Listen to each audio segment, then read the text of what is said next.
one.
Test, test, Echo.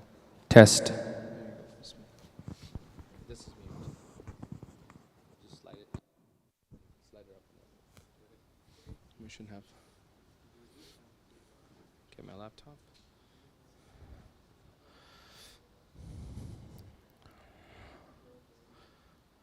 Actually, it's fine.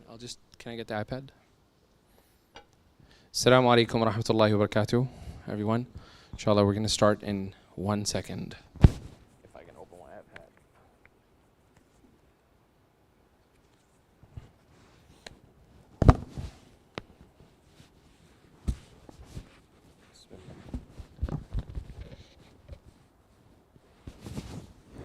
بسم الله والحمد لله والصلاة والسلام على رسول الله وبعد رب اشرح لي صدري ويسر لي أمري واحلل عقدة من لساني يفقهوا قولي ربنا زدنا علما يا كريم.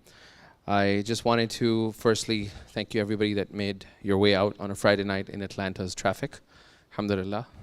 Wherever you came from, inshallah, may Allah accept from you your tire rotations, inshallah.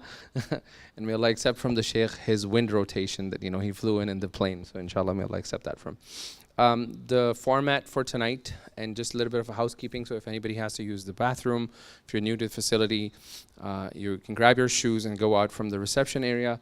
There's a hallway, and past the elevators is gents and ladies. You'll get that there. If you need water, it's outside. During or after, there's no drinks here, but if you need to have some drinks afterwards, we'll have some socialization hour, we'll have some coffee and everything that everybody can enjoy, inshallah. So the format for tonight is a discussion based. We get too many lectures but I thought that it's important to have a conversation, Sheikh, inshallah. And it's hopefully a structured conversation. We'll go into a flow, and then anytime when we're having a Q&A, if anybody thinks they have a question related to the same strand of discussion that we're having, feel free to interject. Hey, I want to just add or ask, and if it's a practical question, and we'll take it up, inshallah, this way. Good? All right. Bismillah.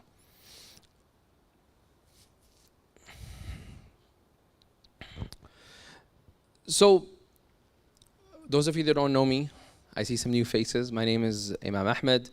I moved here from Canada, Toronto, to serve in one of the mosques, local mosques. And alhamdulillah, we started this place almost 2 months ago as a hub for community learning, where we focus on genuine conversations, structured learning, and the idea is we want to aggregately raise the bar of the community in terms of their knowledge. And when we say the word community, everybody's included. It could be young, older, professionals, everybody included, inshallah. In Atlanta specifically, ever since I have been here, Sheikh, I have come across, having served in different communities across, I've come across a lot of cases of loneliness that has led to not very good ends, right? An example that I had mentioned to you recently, a couple of days ago, and it's a lot more here than other places. And that loneliness represents itself in various different ways in the community. I'm sure you're aware of the stats that 1 in 5 American has actually thought about suicide. And if we look at, for example, within the Muslim community, comparing us to the Christian and the Jewish community, we have double the suicide rate than the Jewish and the Christians, right? We have double the suicide rate per 100,000. Obviously, we're a smaller number, but if you do in 100,000, we have double that rate. And the question that comes to our mind is that, aren't we supposed to be the leaders in letting the world know how the community should be led? And that's the first question. But the second question is, what is going on? Where are we going wrong as a community? And especially, your experience of the 20 years of building a community, being part of a community for almost 20 years. Where are we going wrong? Where do you think that? I know it's a heavy question, but let's start straight into the conversation. Yeah, jazakallah khair. Bismillah. Bismillah walhamdulillah. Wassalatu wassalam ala rasulillah. Wa ala alihi wa sahbihi wa barak wa sallam. Assalamu alaikum wa rahmatullah. So the framing of the conversation is rooted in a very particular challenge, one that is oriented around self-harm and suicide. And understanding the reality of something like this requires us first to fundamentally exert an emotional intelligence that doesn't assume an absence of intelligence. When we say certain words, we don't want to think about it just in extremes, that you're either grateful or an ingrate, and you just exist in these two buckets. But you might be in this room as somebody who's been an active participant in your local community, perhaps this community. You might be a community leader. You might be somebody born into a community or multi-generational. And it still is okay to say that you might not know what other people go through. I was speaking at a masjid that had about 500 people in the audience.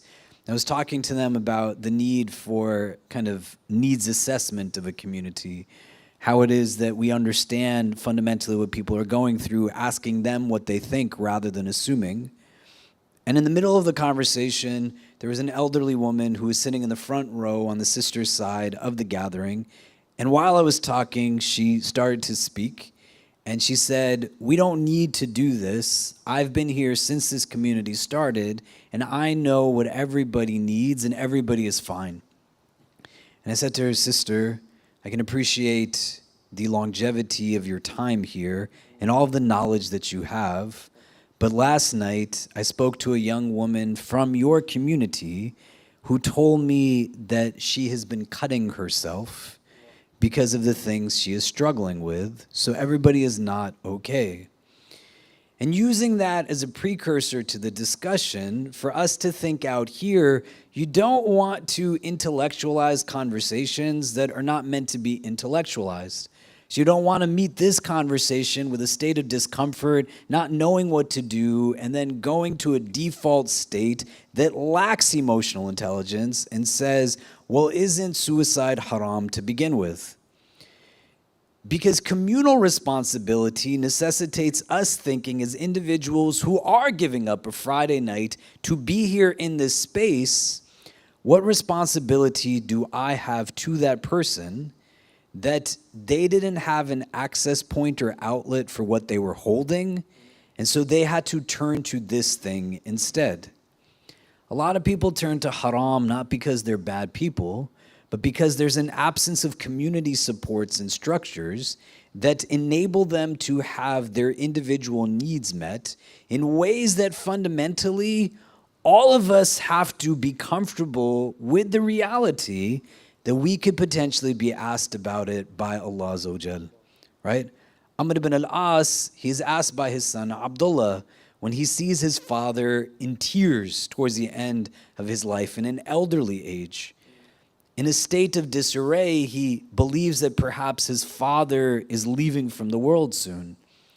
And Amr ibn al-As, he was one of the staunchest enemies of Islam before he became Muslim. He's amongst the people who go from Mecca to Abyssinia to bring people back to Mecca just so they can continue to make life difficult and harsh for them. Understanding the level of severity of his opposition to that early grouping of Muslims. And he says to his son, I had 3 states of existence in this world. There was the state I was in before I found Islam, and I was an opponent of the Prophet of God. He said a second state was when I embraced Islam, and had I left this world in that state, perhaps I would have had a chance. And now in the latter stage of his life, he's been appointed a governor. And he says in this stage, he has responsibility towards people. And the tears he's shedding and the worry he has, he articulates to his son, all of these people will have the ability to stand against me on the day of judgment, saying whether I honored their rights or not. And I want you to think about it as a community. If God forbid somebody in your community was trying to engage in self-harm practices, somebody in your family, God forbid, went through this type of pain, what would you do? How do you know that that's what you should do? And if you don't know what you're supposed to do, whose responsibility is it to figure it out? Intention in and of itself is not enough of a variable to get through these things. The measurement of impact that goes along with intention that requires an understanding of how it is that you expose yourself to a knowledge base, professionals, training that then enable us to meet the needs, because a successful community is the one that the most underserved and underprivileged needs are being met.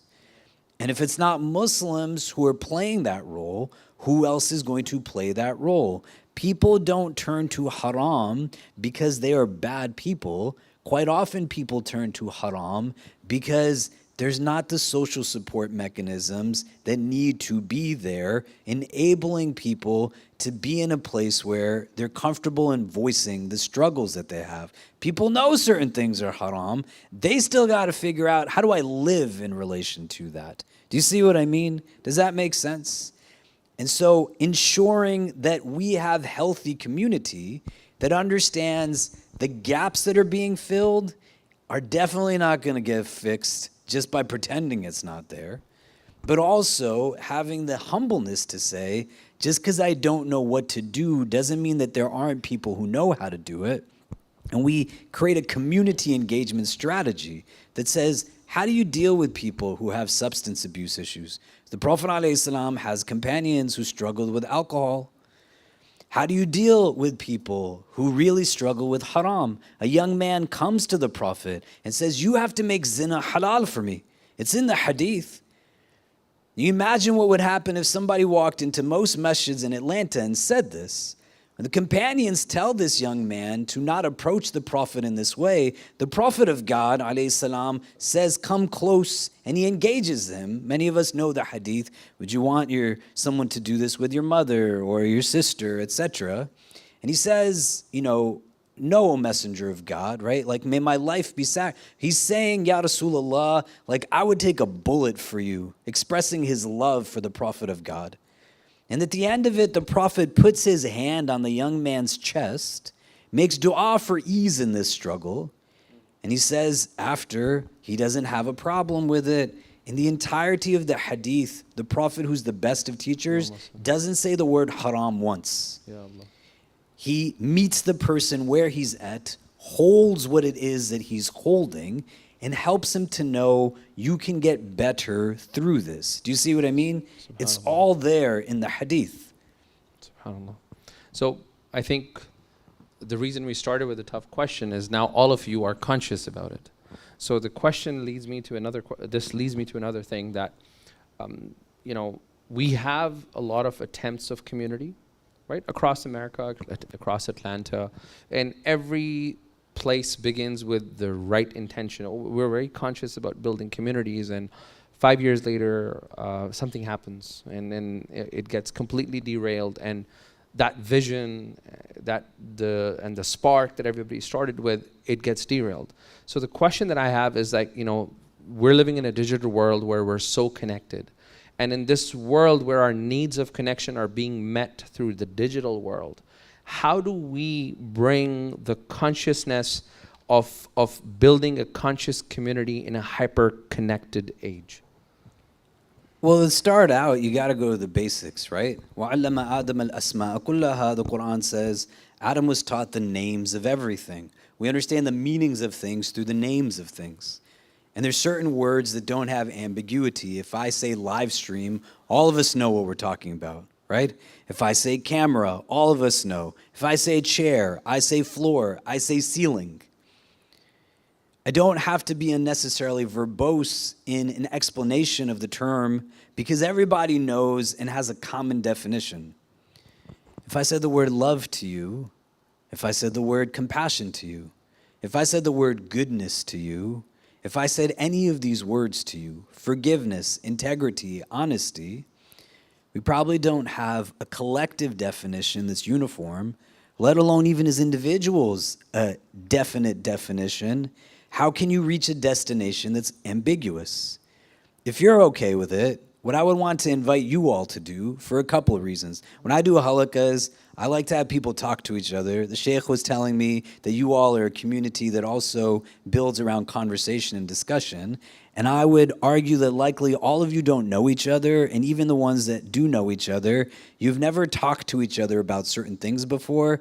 The pedagogy cannot be front-facing only, but you have to get at this juncture in your relationship with Allah to a place that taps into your critical thinking skills as well as listening skills, and not only speak when you think you have the correct answer or avoid speaking because you're worried about saying something wrong. So turn to the person next to you, exchange some names, know each other's names. What does the word community even mean? Because how can you build something that you don't even know what it is, or it doesn't have definition to it? It would be the equivalent of me sitting here and I said to you all, go there. And then that's all I said. And then I got upset with you because you ended up someplace other than where I wanted you to be. But you would say, all you said was go there, and then there's no direction after that. You can't get to a destination that does not have definition to it. So let's turn to the person next to us, exchange some names, pairs, so everybody speaks and listens. What does community even mean? This word? Let's talk about it and then come back and discuss. But go ahead. We're bringing a box of markers, and if you can see the beautiful whiteboards, for the guys and the girls, we're bringing a box of markers, and once we have those definitions, we'll probably ask somebody to write them up. It'll be great. Good handwriting. But let's talk about it just for a couple of minutes. What does community mean? The word. What does that look like? Let's discuss. Go ahead. And everybody should be talking. Don't feel uncomfortable. Seek refuge with Allah from shaitan and talk. Right? We need to learn from each other to grow something effective. Go ahead.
Okay. So what are we coming up with? What does this mean, community? So it's not ambiguous. Like what is that if we're trying to build it? What do we discuss? Maybe we can hear from a few people. Take the mic to people. Your one hand is working. Put it to work. Raise your hands.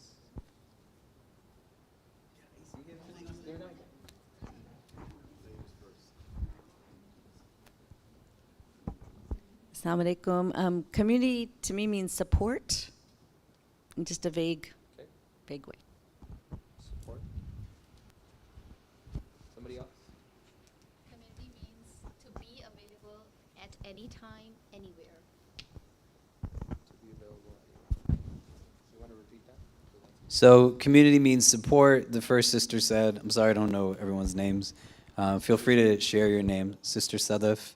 And to be available at any time, anywhere. Sister Asia said, Nazia, I'm sorry. Yeah.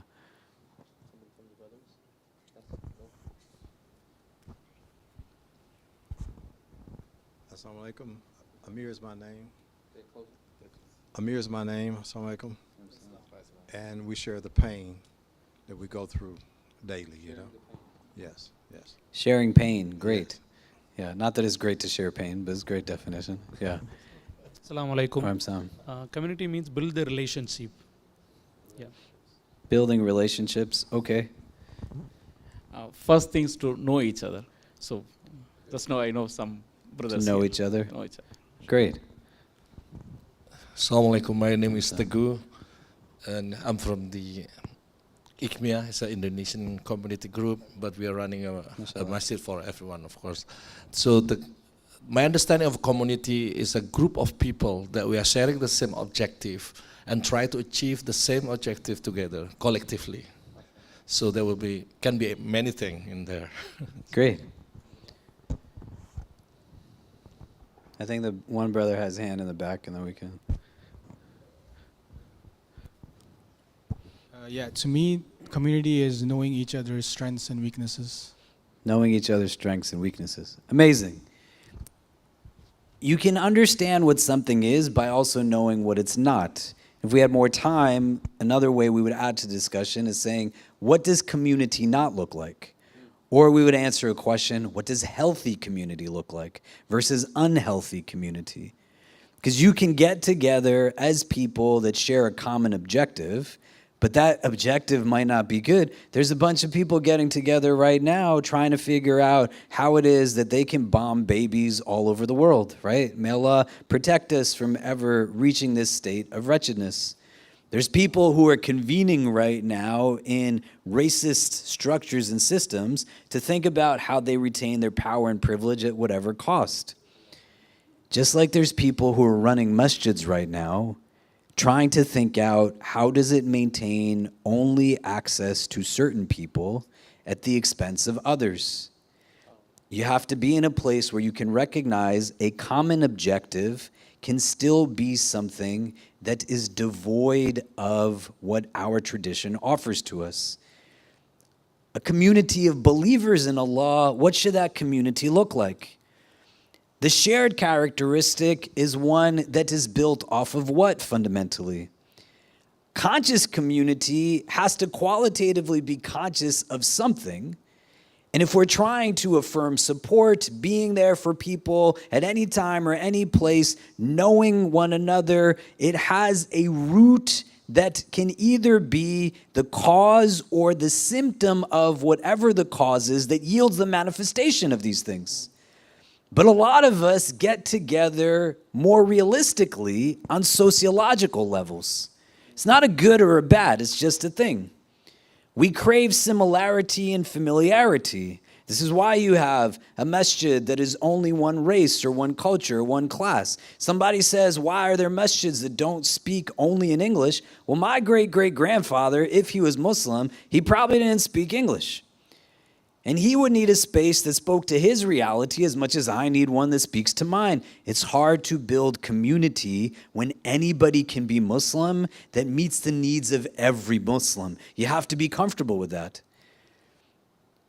It cannot have continuity of the same challenge that doesn't acknowledge the existence of diverse needs and then has vision that articulates that to have space that everyone can access in a place that's as diverse as Muslim experience in the United States is not an impossible endeavor, but it still is difficult.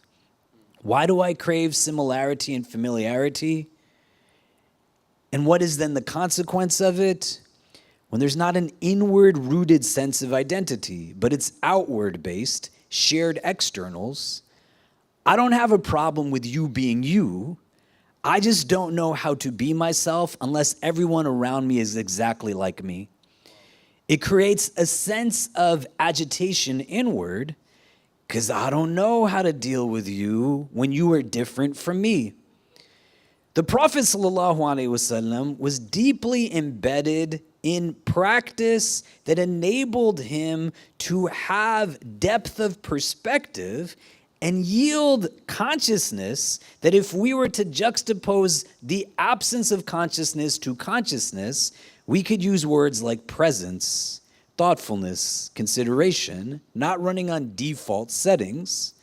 And he took the time to understand where people were coming from diverse backgrounds. Tell me, not in any critical way, not in any way that seeks to give continuity to any form of arrogance, may Allah protect us from it, but in a way that's just purely objective.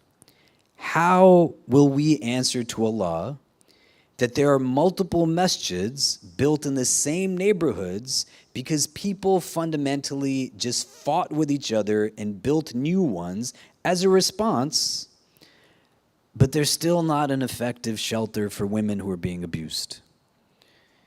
How are you going to answer the reality that you have a house that you have that's as aesthetically beautiful as possible? Because the idea of building a house of God as an objective for communal existence is not to draw attention to the house, but to draw attention to God. So when you enter into the house, everybody's supposed to feel the presence of the divine. How do the spaces you build evoke that kind of consciousness, enabling people to then actually be from the muttaqeen?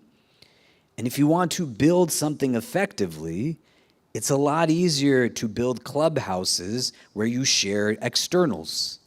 It's not to discount it. It's important that there's gatherings that people can come together where they do not have to validate their existence to be understood. You have to be comfortable with the reality that when a white cop shoots a black person in the streets, that circles of black people should be able to come together to fundamentally affirm and find comfort in their black identity in ways that people who are not black just cannot understand. The same way converts have to get together, women have to get together, people who have had miscarriages have to get together, survivors of abuse have to come together, people who have gone through any lived reality have to come together. But if you want to extend consciousness, the way the two of us are sitting up here, you got to, in this space, as well as other spaces that you're a part of, have somebody that's sitting on a panel like this that gives you an insight on what is it like to be a recovering substance abuser? What is it like to be a victim of domestic violence? What is it like to be somebody who does not have access to food? You cannot have consciousness of this unless you are actually going through it or you are willing to sit and learn and listen from someone who has gone through it. And you want to build a conscious community.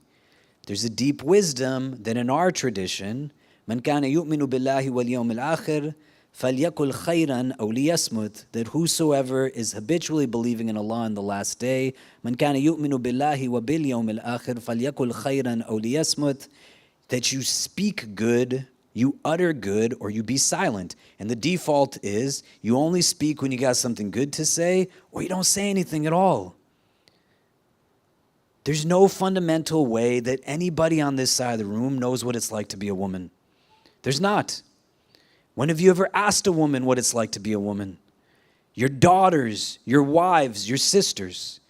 There's no way that anybody on this side of the room knows what it's like to be a man. When have you ever asked somebody, what is it like to be a father, a husband, a son?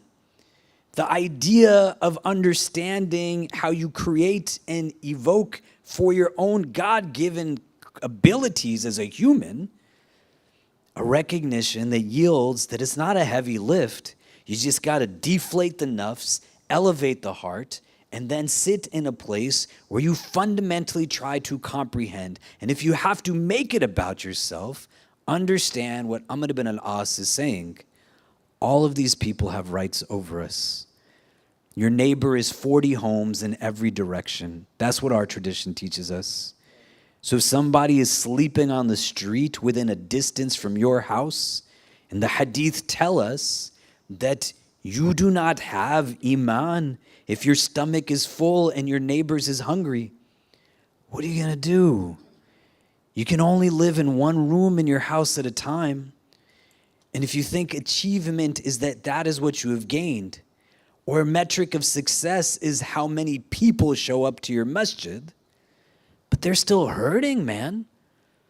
They're in a place where they got nobody to talk to. And when they try to talk to you, they then never open their mouth again because you meet them with idiocy.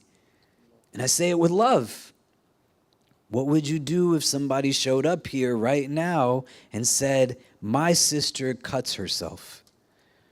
She's expressing suicidal ideation. This is the frame that the sheikh said. What would a person of taqwa or a community of the muttaqeen do in response to that?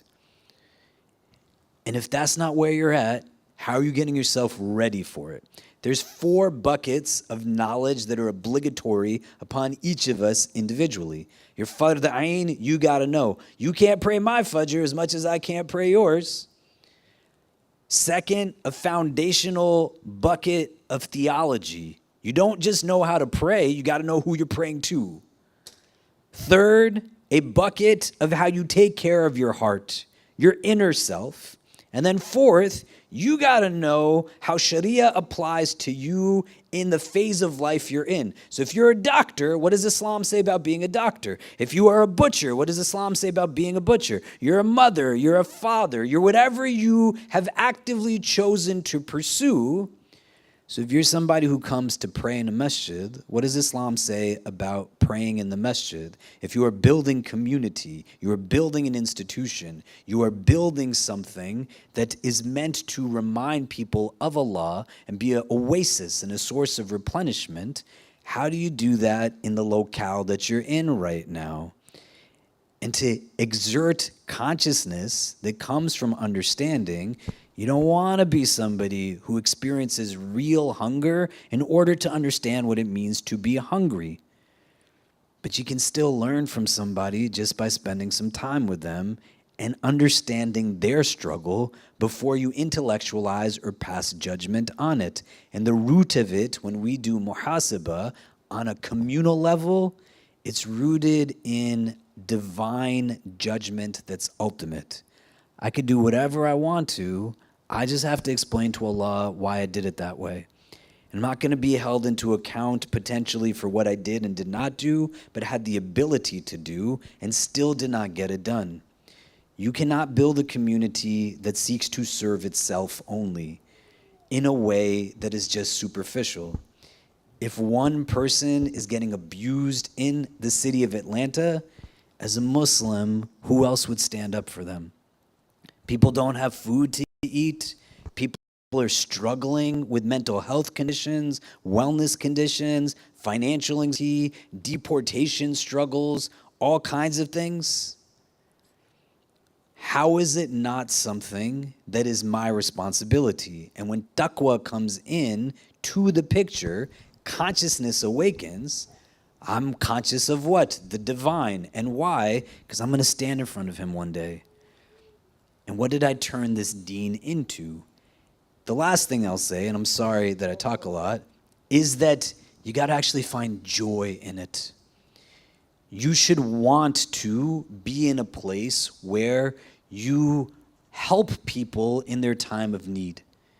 To get excited about the idea that my deen teaches me that I should be the one that's assisting people through their pain and through their struggle.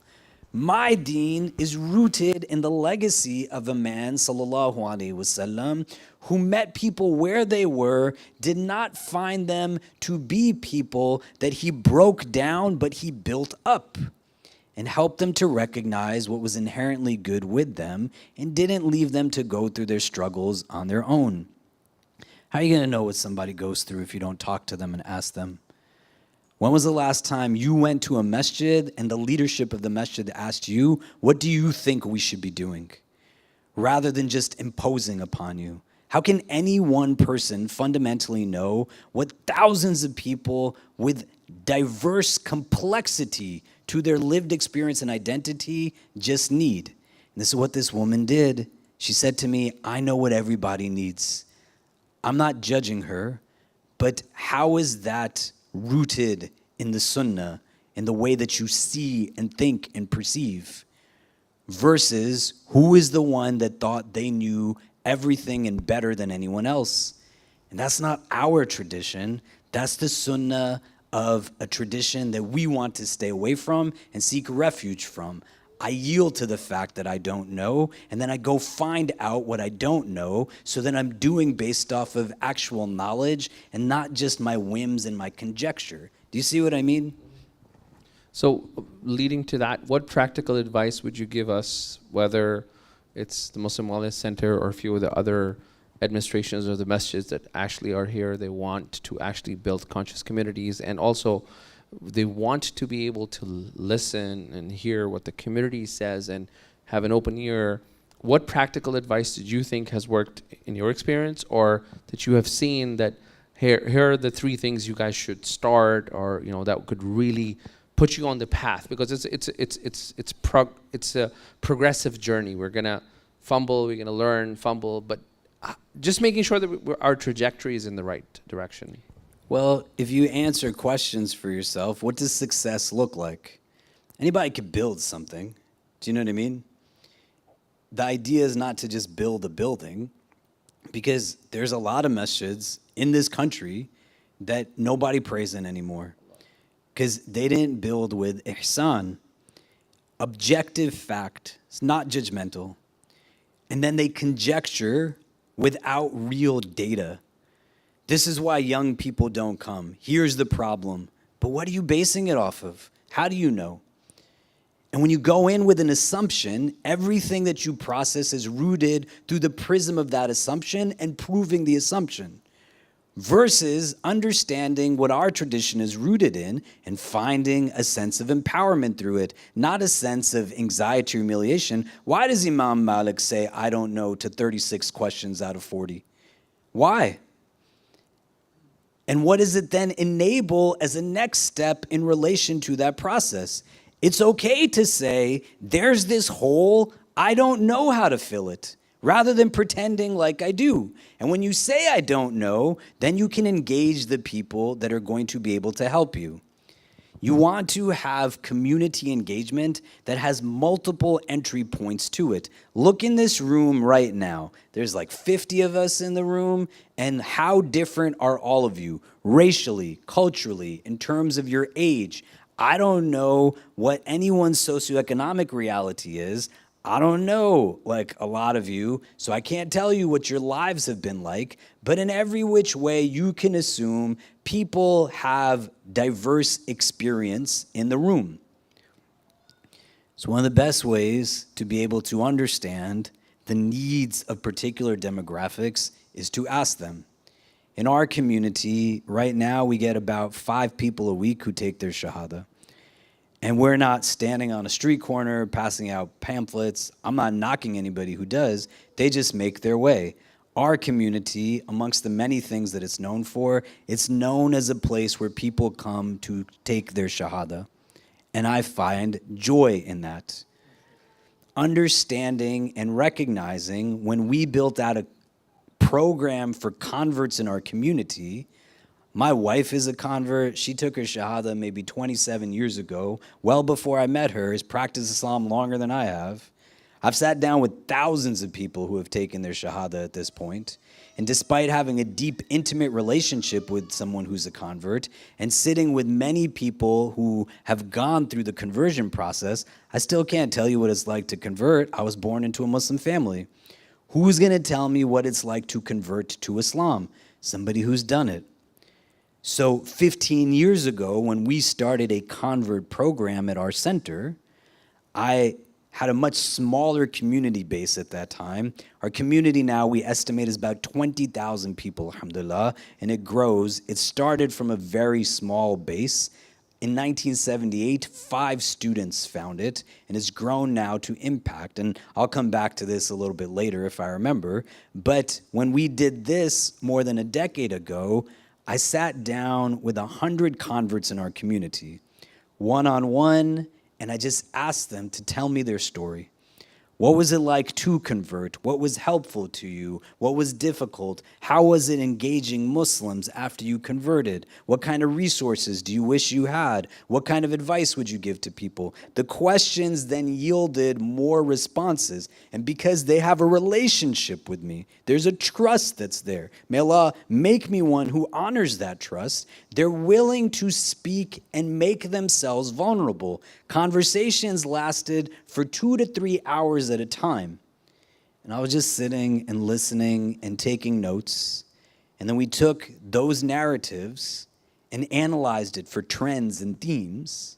And then from there, we built out a program, hearing from the people.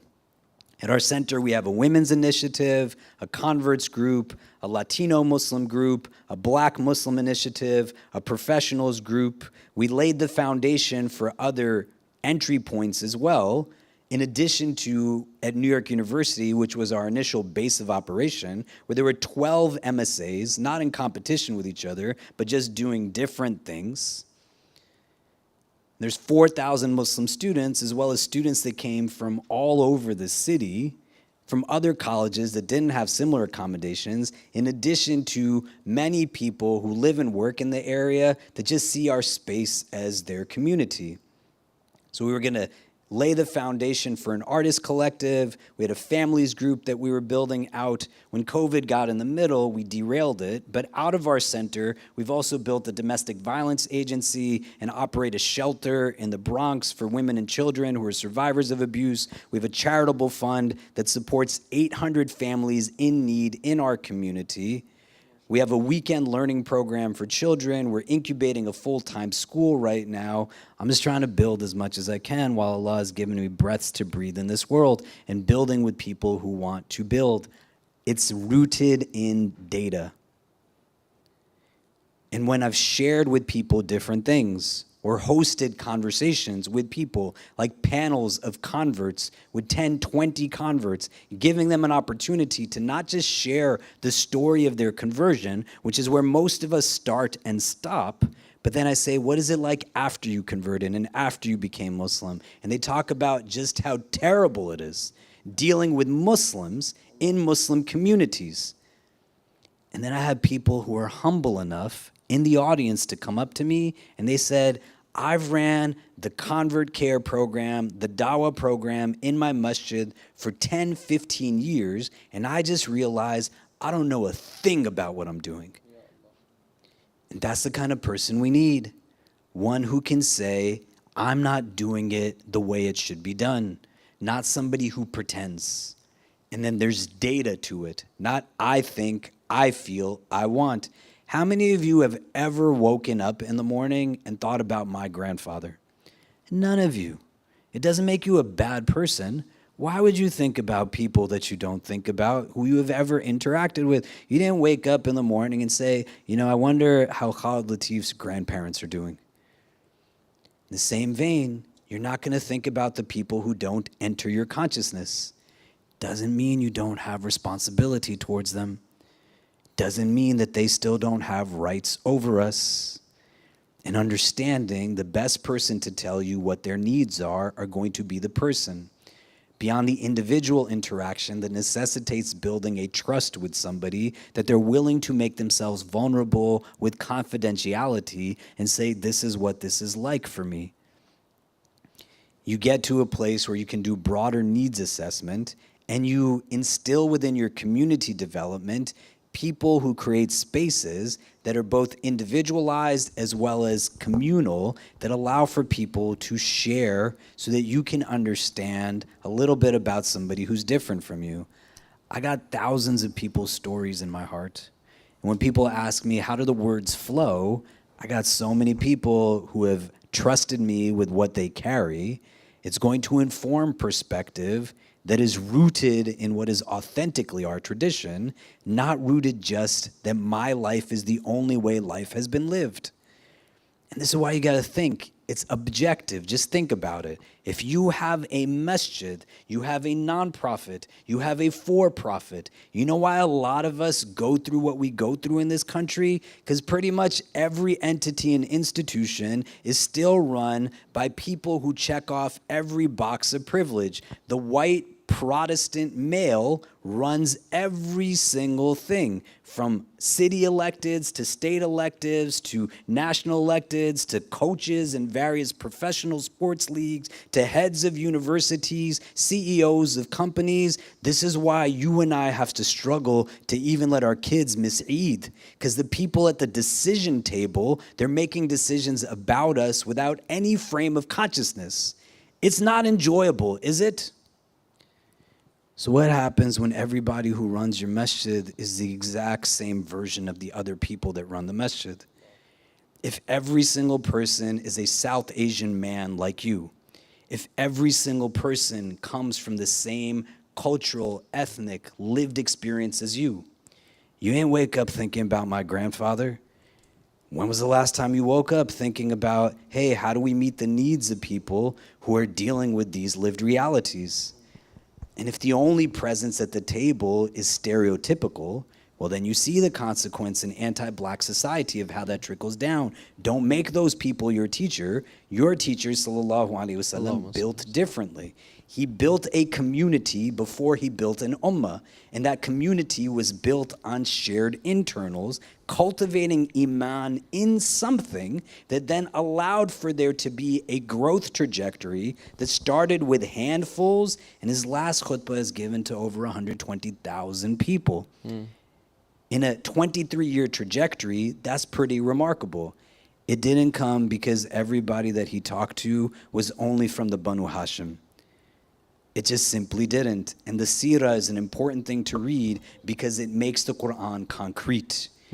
It just breaks down any justification we have to say, this is why my masjid turned into a place where people who have as much wealth as I do and speak the same language as I do or have all of these other characteristics in common with me, run it and decide how people who are from diverse backgrounds are allowed to have access to it. That's not how you build effective community. Just go and talk to people. I've had grown men who are in their 50s sitting in my office in tears. And I'll say, why are you crying? And they'll say, nobody's ever asked me what I think before. Why? Why would you want to pretend like you know everything? Ya Allah. How is that a recipe or a key to Jannah? How? Rather than the approach that says, I don't know everything, and I'm willing to hear and listen and hold, Ya Allah.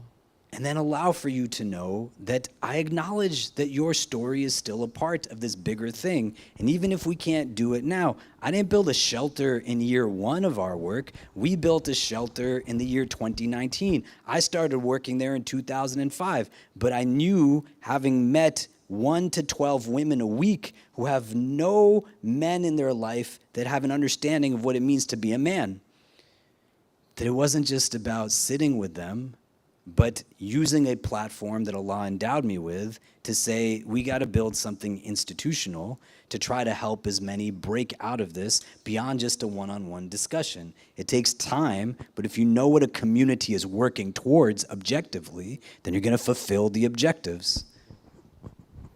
MashaAllah. I started taking notes in the middle. I'm like, this is too good for me to sit around and not take notes. May Allah subhanahu wa ta'ala bless you, Shaykh. So I think I'm going to lighten up the mood a little bit, inshallah, and then we'll get back to some questions. So these are some rapid fire questions that I have for you. so we get to know you. You've told a lot about you, but we'll get to know. So these are basically faith and identity related questions, inshallah. Was there a moment in your youth when you knew you were going to dedicate your life to this cause? No. I think I just kind of got turned into it, alhamdulillah. Alhamdulillah. But I couldn't tell you, here's this one moment. I could tell you that I met people who were just very nice people. When I was 17 and went to my undergrad, the first Muslim I met was Indonesian. I know this is not rapid fire. I had never met an Indonesian Muslim in my life before. And he was also one of the kindest human beings I ever met in my life. His name is Ridwan Falah, really beautiful person. I still keep in touch with him. He was one of the first people who, all I knew of him was just warmth and compassion. We literally were walking down the street and a brother gave him salams, commented on how he liked his scarf, and he just took the scarf off his neck and put it on him and says, "It's for you," but not with any sense that was transactional. And I said, I've never met somebody like this before. But he also was one who encouraged me to believe that I could have a relationship with Allah. And Allah blessed me to meet people like that who, despite what were perceived inadequacies growing up going to a masjid where everybody pointed out whatever reason I shouldn't be there, he was the first person who helped me to understand that that's not what this deen is rooted in. And I don't know if I had not met him where I would be right now, But it was just kindness and warmth that was, this is what Islam should be or bring you to. What is one misconception people have about you that you're that they have about you because you're a public religious figure? Oh, I don't know. I don't even think about things like that. What is a misconception people have about me? I think when I go to travel places, a lot of times people comment who have only seen me on like a screen of some kind that they didn't think I was as short as I actually am. They said that I speak with a voice that seems like I'm a lot taller than I am. And I say, I'm sorry, this is just how big Allah made me. Yeah. What's the hardest part of being a Muslim leader in America right now for you? Alhamdulillah, I'm blessed to have a really good community, but I had a teacher who, when I first started working in this role, he said, you're perfect for this, but get ready, it's going to be very lonely. And I couldn't understand what he meant. And for a long period of time, it was very lonely. My self-care was non-existent. I was getting sick all of the time. I was building a lot of just inward angst. And Allah has blessed me with the community that I serve, that even as large as it is, they check in on their leadership. But I had to be willing to actually acknowledge that it was okay for me to let people be there for me, rather than having to tell myself, I just have to be there for everyone else all of the time. And so I think that was something that was a little bit hard. And I see it with a lot of Muslim leaders right now. You don't fundamentally know what it's like when somebody reaches out to you with a death threat. Like, you don't know. You don't know what it's like when somebody comments on every single thing. I'm part of a community that does not do this, alhamdulillah. But I have kids the way you all have kids. I'm married the way some of you are married. I have a family. I'm not the only one who my name is attached to, but there are others. And I don't want my kids to feel like they have to live in my shadow or anything to that extent. And to understand the recognition of what we've been blessed with, I see a lot of my peers and friends who they don't have the same thing. People treat them like garbage. You don't want to be people who treat your like community leaders in that way. And you evoke support, you exert compassion, you don't treat people in a way that dishonors the rights that they have over you. And so that loneliness variable is important to be able to understand. There's still stuff I go through today that people just might not relate experientially, but I have to be willing to understand that love is a very important variable. And I'll share this anecdote. I had a student of mine who's in California. His name is Afraz Khan. He graduated from our undergrad, did his MBA, does a lot of really good work. He was doing a semester abroad, and we were on a Zoom with some of his other classmates, and I hadn't seen him in months. And when we got on the Zoom, he got on, and he, you know, at first it was pretty comical because he hadn't cut his hair in a long time and his beard was he looked like he hadn't showered in a while. And I was like, what's going on? And then when he said salams to me, he just started crying so much. And people didn't know what to do on the Zoom. And when I turned off the Zoom, I was about 30 years old when this happened, 12 years ago. And I turned it off and I reflected and I said, man, this kid loves me so much. And I had never really experienced what it means to love someone for the sake of Allah and acknowledging that that was a thing that I could name. And when I was open to embracing the fact that he loves me, it created an opening for me to say, these other people actually love me too. And then that opened a door in which I could say, I love them also. And there's so much in our tradition, right? Al-maru ma'a man ahab. قل إن كنتم تحبون الله فاتبعوني يحببكم الله. لن تدخل الجنة حتى تؤمنوا ولن تؤمنوا حتى تحابوا لا يؤمن أحدكم حتى يحب لأخيه ما يحب لنفسه. We can talk about it again. Love, love, love. Why? Because when you are bold enough to love someone, it'll give you a courage unlike anything you imagine. And when you are willing to acknowledge the love that someone has for you, it will give you a strength unlike anything also. And what shaitan sometimes does is have us chase after the things that we already possess. Adam alayhi salam is told not to eat from the shajaratul khald. He eats it, but what's he going to get from the tree of eternality? He's already in Jannah. It's not going to do anything for him in the way that he already possesses what it offers. And that loneliness is really, really heavy. And I can tell you, being on the other side of it, when people say to me, how do you get done what you get done? I tell my community all the time that I love them. As much as I tell my children every day that I love them, I tell my wife every day that I love her. It is something that I can do and they experience with conviction because I also love myself. And it's hard to fully love outwardly when you don't like yourself. You cannot fundamentally like yourself if you need everyone around you to be just like you in order to feel comfortable.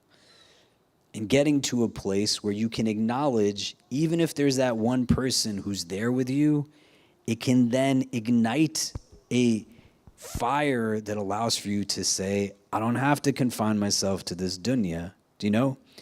But that loneliness is what a lot of Muslim leaders are experiencing right now. And you don't want to be a community that contributes to that when you are building what you're building here. Or as the Sheikh said, that there's a lot of other, I don't know how any masjid runs here. Do you know what I mean? But if you've been entrusted to be a caretaker of Allah's house, remember it's Allah's house. And every guest has rights. Ikram al-Dayf is a big part of our tradition. And that means the person who you brought in to lead the community is still a guest in Allah's house. You treat them like a guest. You don't treat them like a servant. They're Allah's abd, not yours. Do you know? Barakallah feek. They were supposed to be light rapid fires, but alhamdulillah, the Sheikh's onto something. So let's go to some easy questions. Tea or coffee? I don't really drink either tea or coffee. Sorry. I don't think this rapid fire is going anywhere. Yeah. Okay, cool. Biryani or mandi? Oh, I like both. I'm not gonna be good at this. I enjoy You have such most diplomatic things. New Yorker Alhamdulillah. answers. I like everything. I don't know what to tell you. Yeah. I told him, what do you want? Anything. Like, I'm a 5-year-old. Take me anywhere. I'll eat anything. It's true. Okay. If you had an extra hour in your day, what would you do? I would hang out with my kids more, but we already do that a lot. I don't know. I mean, I've brought a lot of structure to my routine. Took me a while to come up with these questions. I'm sorry. I mean, I think I would do a little bit more of the things I do now. But, you know, I said this at Jummah, I think, today. I don't remember because I did a talk right after online. I meet a lot of people who are going to pass away from the world when they're in their last moments, and the work that I do. When you serve a community that's 20,000 people, every day somebody you know is dying. And when I sit with people at the end of their life, I've never met somebody who says to me, I wish I had 5 more minutes to go to work.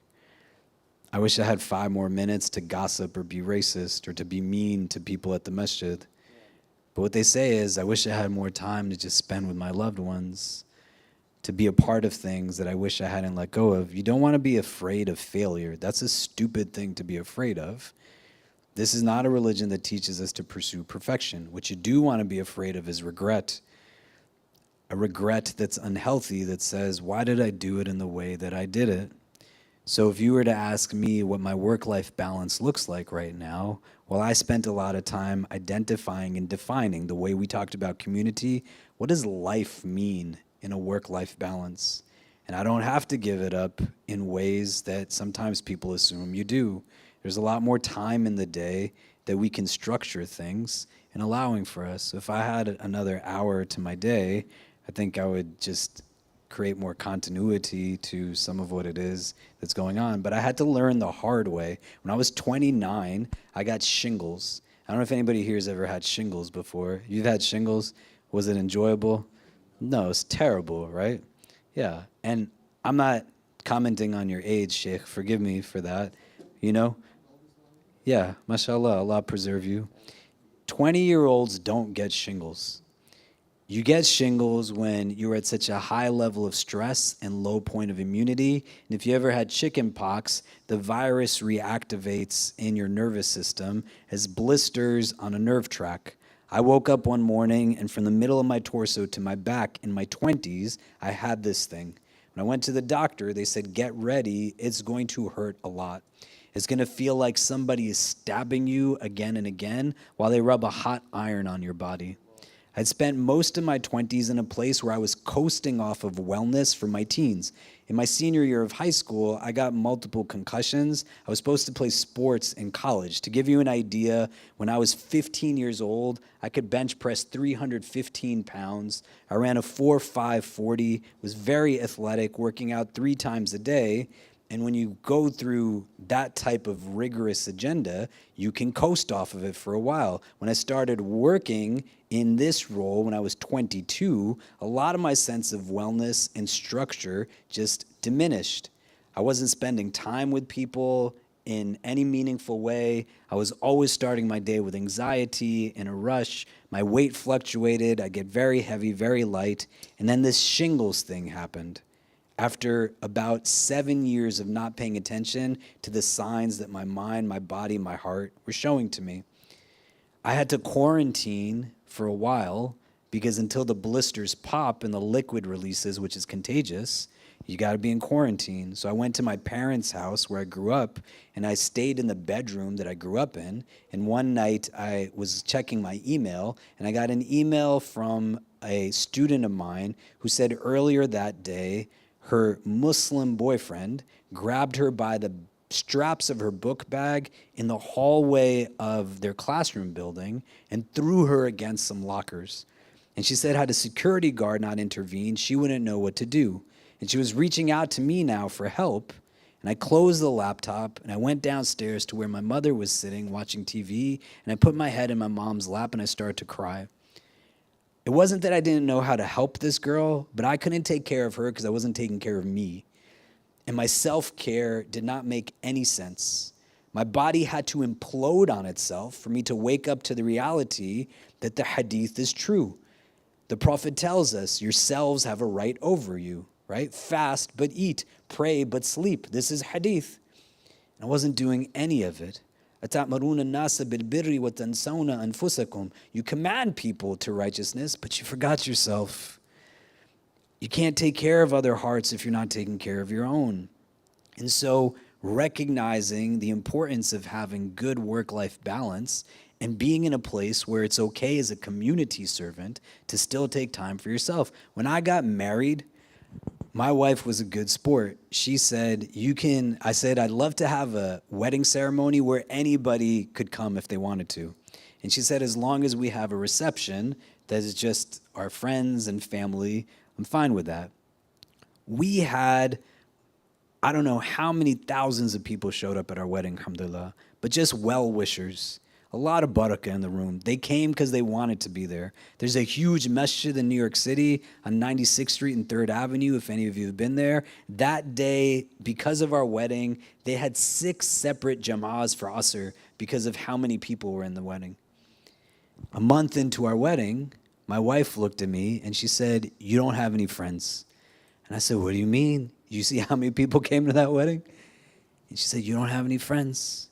You don't invest time in relationships. You don't have any deep friendships. You don't have friends." And every part of me denied it, but she was so true in what she was saying.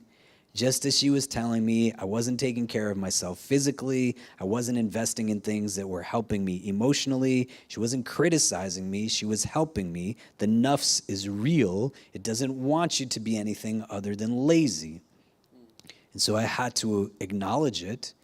And then when I didn't get done what I could, this is where I had the blessing of this illness that woke me up to saying, you got to take better care of yourself and use the time that you have in ways that are important. Another way that I would say to look at this, which is why, man, you don't want to waste your time building in reaction to somebody else's foolishness. Build with noble intentions, not with malintent. It's a bad reason to build a masjid because you're fighting with someone in another masjid. How is that a good intention? That's a ridiculous intention. But in being able to understand and recognize how you contribute to what it is that comes with the time you've been allocated. I visit a lot of refugee camps, conflict zones, people in the aftermath of natural disaster. I went to Rafah in December of 2023. In Ramadan of 24, before, I went back and visited children from Gaza who had severe medical needs. Earthquake in Turkey, Libya floods, refugees, Rohingya, Syrian, you name it, I could tell you about it. One of the consistent things from people I met on the ground in all of these places, when I asked them what you would like me to tell people when I go back home and share and honor your stories, all of them said, tell people not to waste time, man. None of us woke up thinking that an earthquake was going to take the lives of our loved ones today. None of us thought that a missile was going to take the lives of so many of our family members. I didn't know that I wouldn't hold my daughter ever again.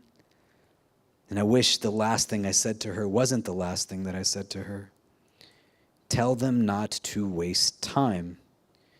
If you were given an extra hour, don't do something with it that at the end of your life, you are wishing you had that extra hour, but you are using every blessing of every moment as best as you can to really think about not why things are happening in the world, but why did Allah in His wisdom choose to create me at this time? And as your brother who loves you, he didn't create you so that you would hurt people. He didn't create you so that you would just feed your ego. He didn't create you so that you wouldn't admit mistakes, so that you wouldn't seek forgiveness, so you wouldn't express gratitude. But He created us to do the opposite of those things, right? And this thing of time, if you can get it in check and under control, that's not overt in just thinking in extremes, but spend time with people that you love. This is ibadah also. I'm going to hang out with friends of mine who live in Atlanta tomorrow while I'm here because it helps replenish my heart. And you make the people in your life also have the ability to use time in ways that are replenishing. And then it enables you to take care of other people. I couldn't do right by this girl because I wasn't doing right by me. Does that make sense? Okay. So it's 8:31. Salah is around 8:45, inshallah, 8:45. I'll open up the floor for if anybody has questions pertaining to the frame of, community and how to build a conscious community. If any of the masjids have any of those questions, feel free to ask. You, Hassan, do you want to pass the mic? Oh, you can speak up. We can hear you. Sheikh, you reminded me of something that happened. plus years or so ago. How many? 70 plus years or so ago. And I never had that answer that you mentioned earlier, is that I don't know. Regardless of how many ministers I went to, the religious leaders I went to, regardless of whether the question was, the answer was correct or not, they never said, I don't know. The first time I went to Hajj,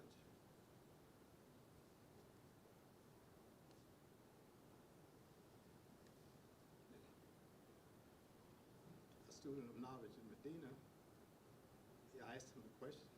He said, I don't know, let me check with my sheikh. Then the sheikh came. We were on the Jum'at. The sheikh came. He went to get the sheikh. I thought they were playing games with me, to be honest about it. The sheikh came, and I asked the sheikh the same question. He said, I don't know, let me check with my sheikh. And then I got the answer. And it made perfect sense. And the thing about Islam is, I don't really see it as a religion. I see it as a way of life, to be honest about it.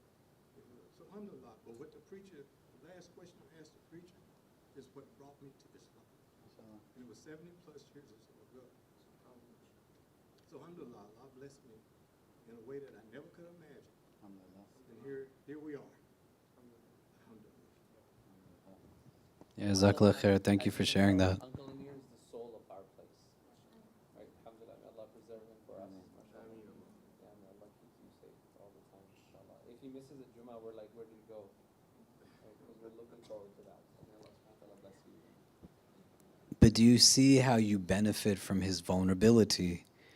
And to be in a place where so much of the world you live in causes you to hide and not share and express. Or when you ask somebody how they are, this is not a religion that says that you have to pretend like you're doing okay when you're not.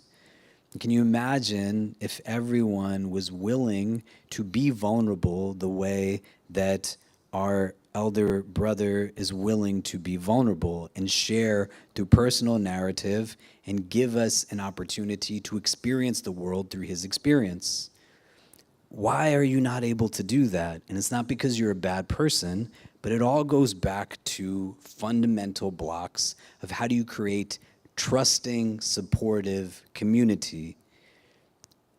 Each of us has something to offer.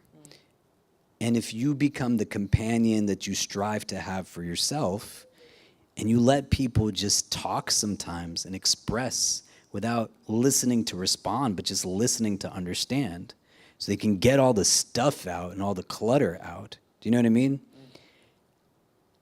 And then we can benefit by just hearing somebody and holding what it is that they're holding. No one can benefit from the good you don't do.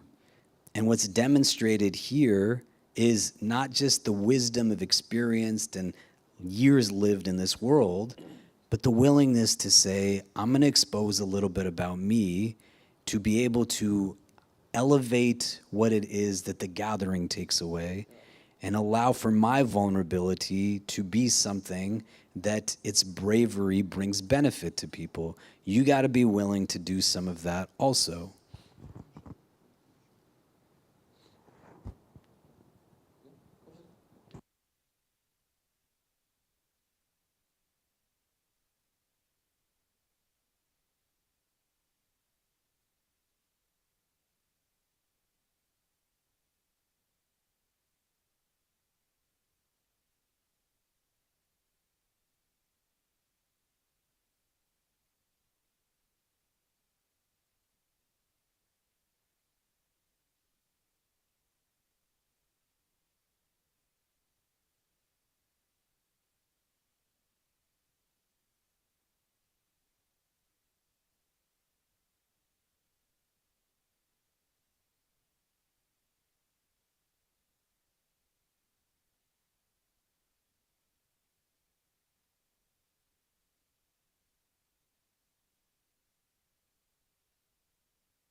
But everything isn't always just qualitatively right or wrong.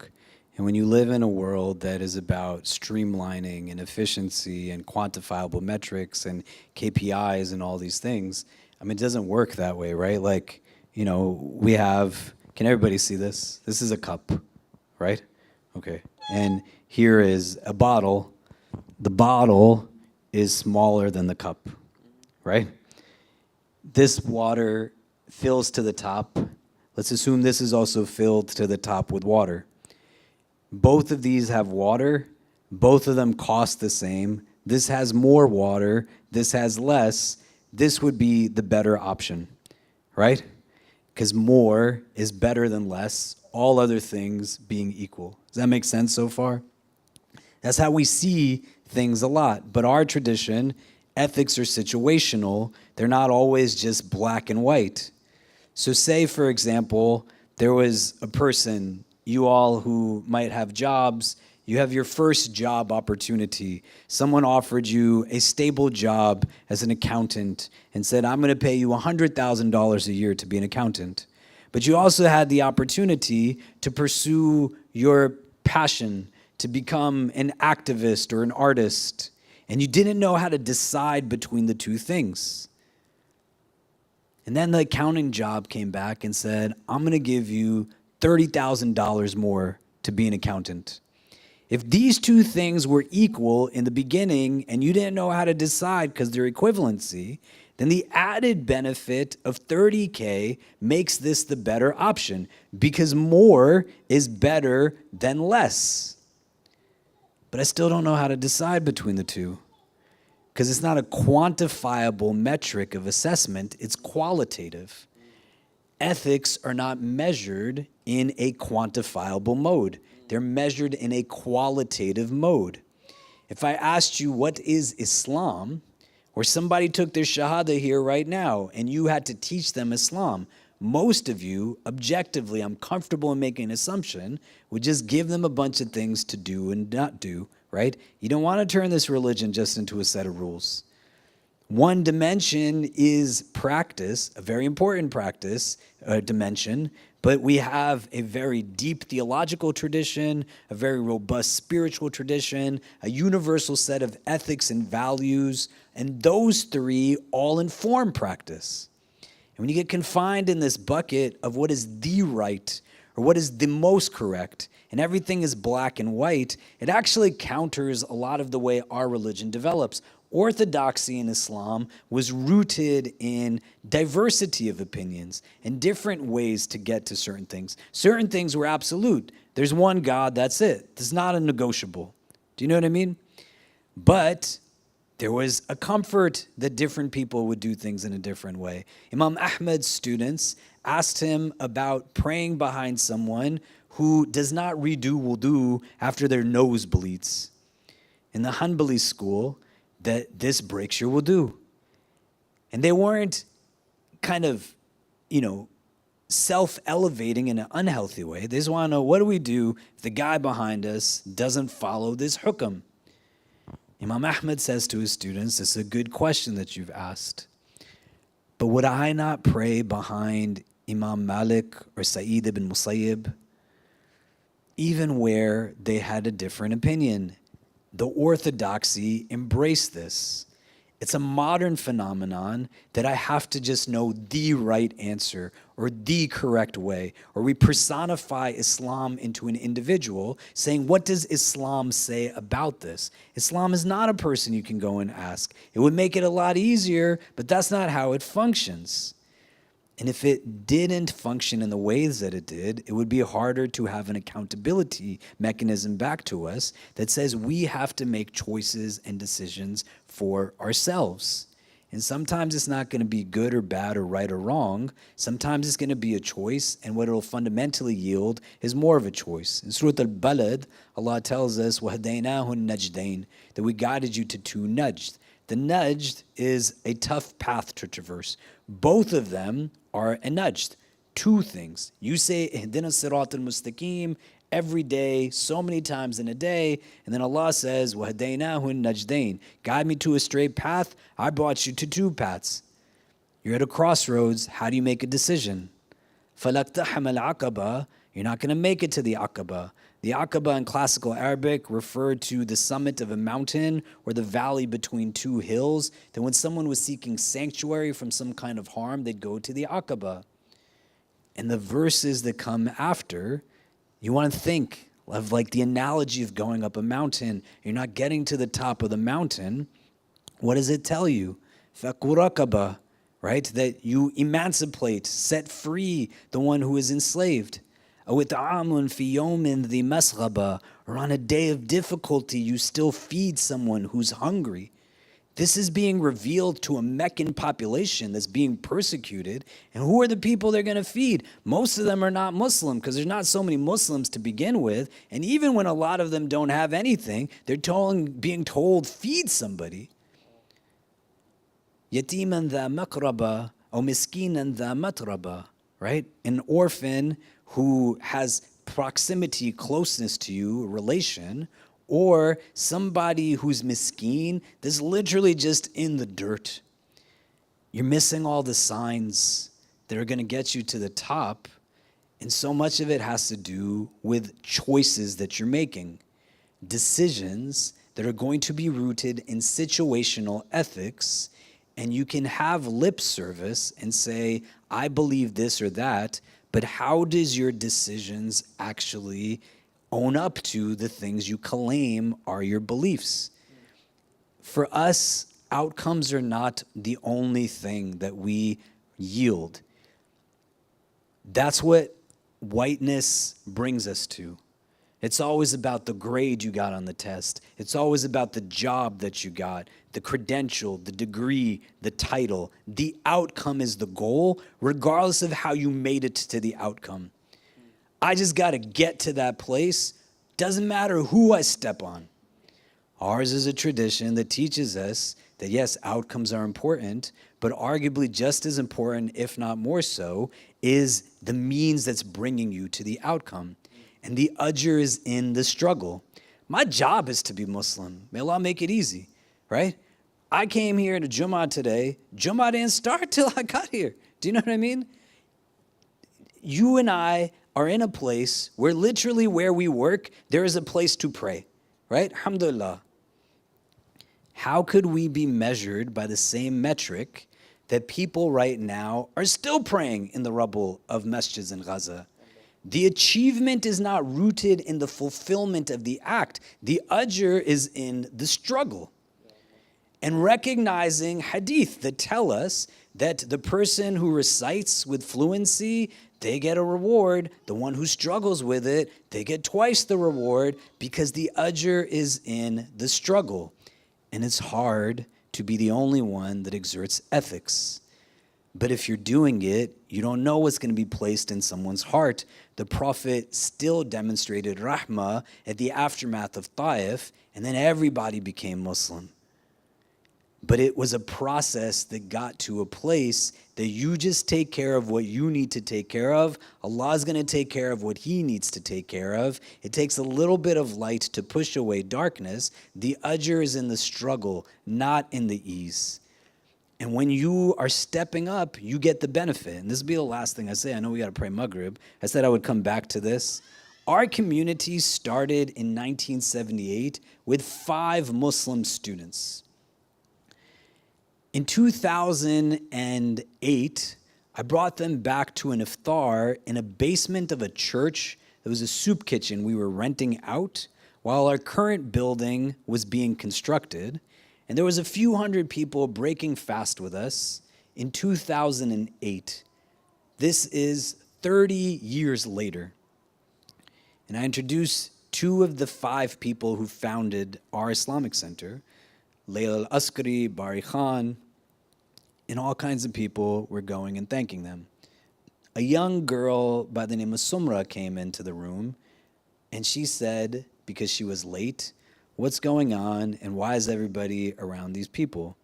And I said, these are 2 of the people who started our center, Bari Khan and Layla al-Askari, and I introduced them to everybody, and they're just expressing gratitude. And then Sumra went to Bari, and she said, I don't know who you are, but you should know every night thousands of people make dua for you. and Bari couldn't stop crying. When our building opened in 2012, I brought them back to see the space.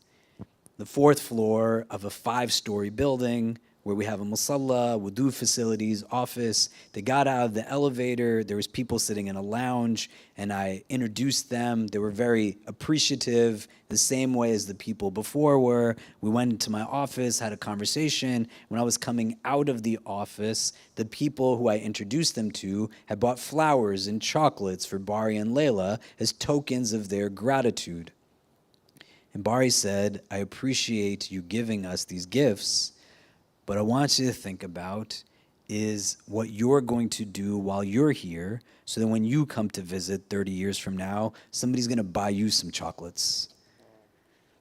We prayed our last Eid prayer with 7,000 or 8,000 people in a park in the middle of the West Village. And most people went home. New York's a transient city. Our community, to access our building, has to fill out a visitor form. 70,000 people have filled out this form in the last couple of years. This Ramadan that just passed, we had 10 charity campaigns that raised about $8 million from 52,000 donors for various causes globally and locally. We fed 1,000 people a night for iftar, tarawih, qiyam in the thousands. These people started it all in 1978.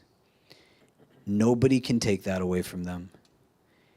Every prostration, every shahada, every opportunity of healing and growth came from them not just being people who had an idea, but acted on the idea. They didn't know what it was going to turn into, and we just bought a $17 million facility a few blocks away. 17 million, it's in Manhattan, right? 17. Yeah, 70. Oh my God. Yeah, don't give me a heart attack. Renovation, construction, all in, it's going to be about $22 million.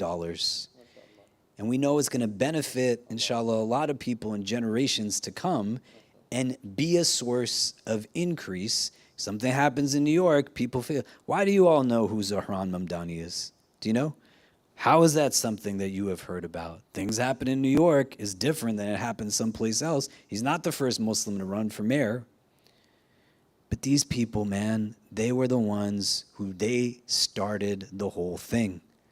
I want you to think about this. The same way they benefit from the ajr, what if you started something that then became a cause of hurt for people generationally? You built something and you weren't willing to acknowledge the gaps. And then every time somebody was left out because of the way you built it, that's still coming back on your record. Do you see? And we want to build like these people who, without any doubt, literally, thousands of people make dua for them. And if you're the only one that's doing something, you might be the most important person who is interjecting barakah, that at least when the records are shown, there was still somebody who was committed to something bigger than themselves. And that could bring the barakah that allows for something to outlast our time in this world, but could be transformational in terms of the generation that comes. And that's where you got to believe in it, right? It's not just slogans. When the Hadith Qudsi tells us, you go to Allah one hand's length, He comes to an arm's length. You go an arm's length, He comes to a fathom. You go walking, He comes to running. This is divine promise. You take a step to Allah, He's going to come to you running. Do you believe that in the way that you live?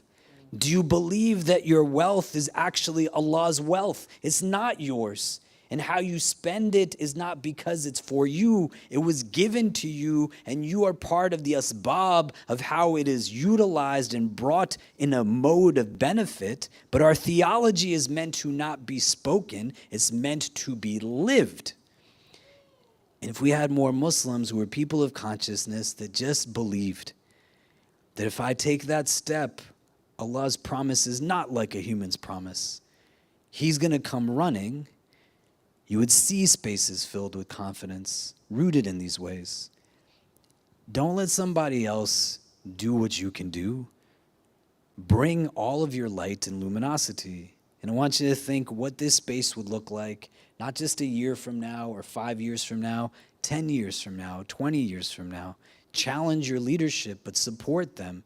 Define what success means to you. And once you have that in mind, think about the steps that you work backwards to getting to that place. And allow for yourself with strategy to bring your own skills as well as a vulnerability of your experience to shape a house of God that draws attention not to the house, but to God for anybody who walks in through the doors. And you don't have to water down tradition or pretend that we are something that we are not. Still rooted in what our deen bases our deen upon. And you build it in a way that is just about the pleasure of our God rendering benefit for his creation. And even if nobody else comes and it's just this group, man, that's still good. You're just trying your best. That's where the ajr is in the attempt to get it done, not in the fact that it only was worth it if the achievement was this one way. Does that make sense?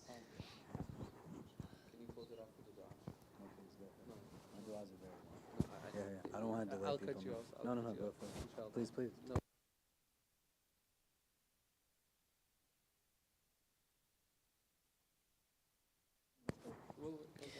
Allahumma ameen.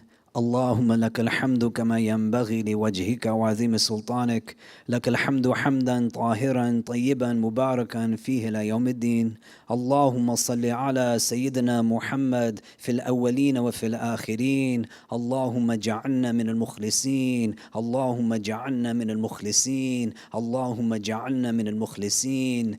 We begin this supplication in your name, Ya Allah, and beseech you to send your choicest salutations upon your most beloved sallallahu ta'ala alayhi wasallam. We ask that you shower your infinite mercy upon this gathering, granting each and every one who is present herein and our loved ones only the best in this world and the best in the next. We ask, Ya Allah, that if all of us are meant to be together only at this time, at this place, whether we are young or old, male or female, regardless of our race, our ethnicity, our social class, our country of origin, our cultural heritage, if our individual hearts are meant to be in the presence of all of their hearts that are gathered here only at this time, at this place, then gather us all together again in the best of places in the world beyond this one. Increase us, Ya Allah, in all that is good. Make us from amongst those whose presence serve as a reminder of your existence, a reminder of your mercy, a reminder of your love. Help us to be those who utilize the spiritual gifts that you have endowed us with to bring true benefit to those who are around us as well as ourselves, both in this world as well as the world beyond this one. Those who remember that for every step that we take in this world, we are informing the place that we will be in the hereafter. Ya Allah, make us people of your Jannah. Allow for us to take advantage of every opening that you offer to us for our benefit. Make us the reason that people have hope in this world, and through us bring relief to all those who are in a place of need. Through us, Ya Allah, feed your creation. Through us, Ya Allah, clothe your creation. Through us, Ya Allah, give shelter to your creation. Through us, Ya Allah, be generous to your creation. Through us, Ya Allah, give hope to your creation. Through us, Ya Allah, be merciful to your creation. Through us, Ya Allah, love your creation. And help us to develop a healthy love of ourselves that enables us to go out and try our best every day that we are in this world. Make us those, Ya Allah, who do not live with fear any longer, who don't seek to just simply survive in and for this world, but help us to be those who empower and strengthen one another to truly honor the maqam of being a sister and brother to each other, so that we might build for ourselves what no one else is going to build for us. The world is filled with so much difficulty, so much distress.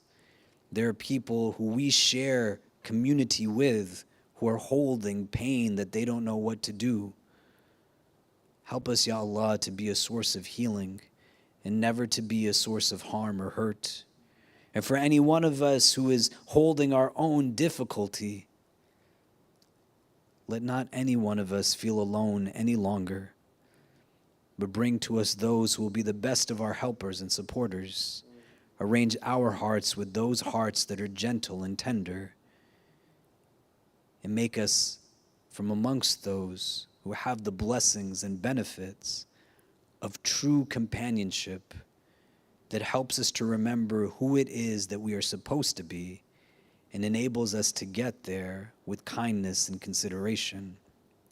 Bless this space, Ya Rab, and make the Muslim Wellness Center here in Atlanta a means of benefit for all of your creation. Bless the leaders, the volunteers, the contributors, and help them to grow this place in pursuit of all things that serve as reminders of what this deen is built truly upon. Make it a place of replenishment, a place of revitalization, a place of growth, a place of healing. And never let it be a place where anybody feels any type of pain, hurt, or harm. Forgive us, Ya Allah, for anything that we might have done to cause shortcomings or obstacles in the lives of any of your creation. And help us to move forward from this place in pursuit of trying nothing other than our very best, so that when we stand in front of you on that day, we might be able to say that we fulfilled the purpose for which it was that you created us. We ask, Ya Allah, that by the barakah of this gathering, you accept our dua, that by the presence of the righteous that are here, you accept our dua, that by the sincerity of the most sincere that are here, you accept our dua. Make this community always a means of benefit and blessing for your creation, and allow for each one of those who come into its doors to be given nothing less than the best in this world and the best in the next. Protect us always from hearts that are not humble, tongues that are not wise, and eyes that have forgotten how to cry. Forgive us for our shortcomings and guide and bless us all. ربنا تقبل منا إنك أنت السميع العليم وتب علينا يا مولانا إنك أنت التواب الرحيم وصلى الله تعالى على خير خلقه محمد وآله وصحبه أجمعين برحمتك يا أرحم الراحمين. Jazakallah khair, Sheikh. Barakallah feek. If I can just ask the brothers to lift these chairs and stack them at the back so we can pray over here. And then I think there's enough space that the sisters don't need to move the chairs. I think we have enough space for the sisters to pray, inshallah.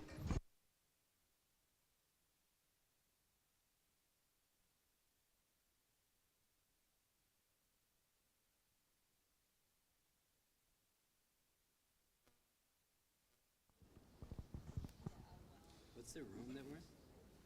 275? We do that? Yeah. Close the stream. No, I need to do that right now.